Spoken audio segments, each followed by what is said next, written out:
What if I told you that there's an enormous supervolcano just waiting to erupt in Yellowstone National Park and trigger a new ice age? Well, might sound like the premise of a disaster movie, but it's actually something that scientists are seriously concerned about. Yellowstone is home to the largest active volcanic system in the world, and although it hasn't blown its top for 640,000 years, experts warn that when it does erupt, it could be so catastrophic that it plunges the entire planet into a new ice age. So how likely is this doomsday scenario really? And what would happen if it were to occur? Let's dive in. Yellowstone National Park is famous for its geothermal features, including Old Faithful, which erupts several times a day. But all of these geysers, hot springs and mud pots are just the tip of the proverbial iceberg when it comes to the immense volcanic activity that's happening beneath the park. In fact, Yellowstone sits atop a massive magma chamber that stretches for dozens of miles.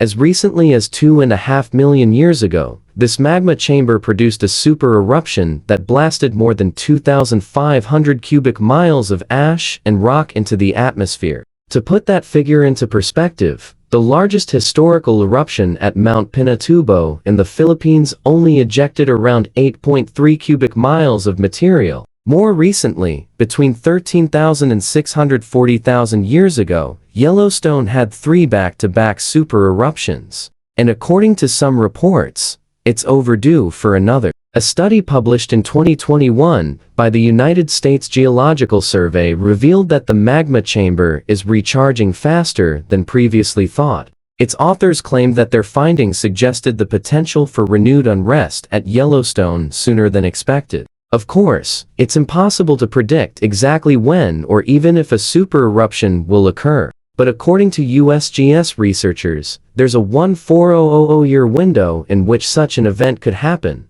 placing us right in the middle of it. So let's talk about exactly what would happen if the so-called big one were to strike. First of all, you can expect things to get pretty toasty in the immediate aftermath. An eruption of this magnitude would release tremendous amounts of heat and hot ash. Pyroclastic flows in lahars would race down the sides of the caldera at speeds exceeding 100 miles per hour. Entire forests would be incinerated within minutes, turning the surrounding landscape into a radioactive wasteland, much like the one that's currently plaguing Japan after the Fukushima Daiichi nuclear disaster. The difference is that the area affected by a super eruption at Yellowstone would be thousands of times greater. The blast would also flatten entire mountain ranges, leaving behind layers of ash that in some places would be hundreds of feet thick. Ash would rain down over much of the western part of the United States and Canada, blanketing cities and towns in several inches of fine-grained volcanic debris.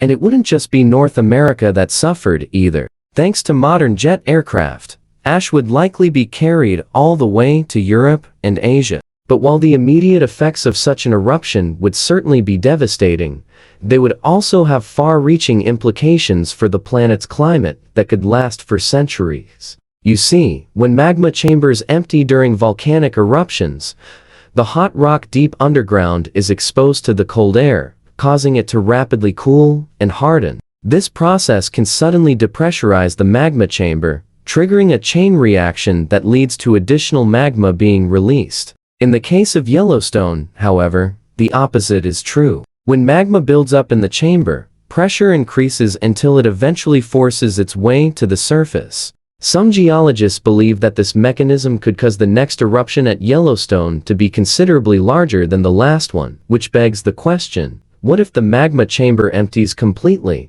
In 1985, a team of researchers led by University of California, Berkeley geologist Lear Klinger published a report outlining their supervolcano theory. They claimed that because Yellowstone was a hotspot volcano, its magma chamber would eventually run dry. Once this happened, the tectonic plate it was sitting on would begin to slide eastward, carrying Yellowstone with it and triggering a massive earthquake. Not only that, but the sudden movement of the plate would disrupt the normal flow of heat from the Earth's core, potentially altering the planet's climate for thousands of years. According to Klingler, this would mark the end of the Holocene epoch and the beginning of a new ice age. It may seem far-fetched, but similar events have happened in the past. Around 16 million years ago, the Galapagos Islands experienced a shift in their tectonic plate that caused their volcanoes to become extinct. Around the same time, the Ishigaki-jima arc in Japan went from being volcanically active to dormant due to changes in plate tectonics. Both of these instances resulted in significant climate change, suggesting that the same thing could happen at Yellowstone. Of course, not every scientist agrees with Klingler's assessment. Many argue that the magma chamber won't run dry anytime soon, and that there's no evidence to suggest that plate tectonics will begin to shift once it does. Still, others contend that Yellowstone isn't even a supervolcano. If it were to erupt, it would be extremely dangerous, but it wouldn't necessarily trigger an ice age. One person who falls into this camp is Michael Polland, the scientist in charge of the Yellowstone Volcano Observatory. He believes that while a super eruption at Yellowstone would undoubtedly be disastrous, it wouldn't have global cooling effects. Instead, he says that it would likely cause only regional climate change. According to Polland, during the first year after the eruption, temperatures across the northern hemisphere would increase by 3.6 degrees Fahrenheit. However, after that, things would start to cool down. Within 10 years, average temperatures would return to normal. In fact, a recent study conducted by the University of North Dakota supports Polland's theory. Its authors used a computer model to simulate what would happen to global temperatures in the aftermath of a supereruption at Yellowstone. They found that any cooling effect would be temporary and localized,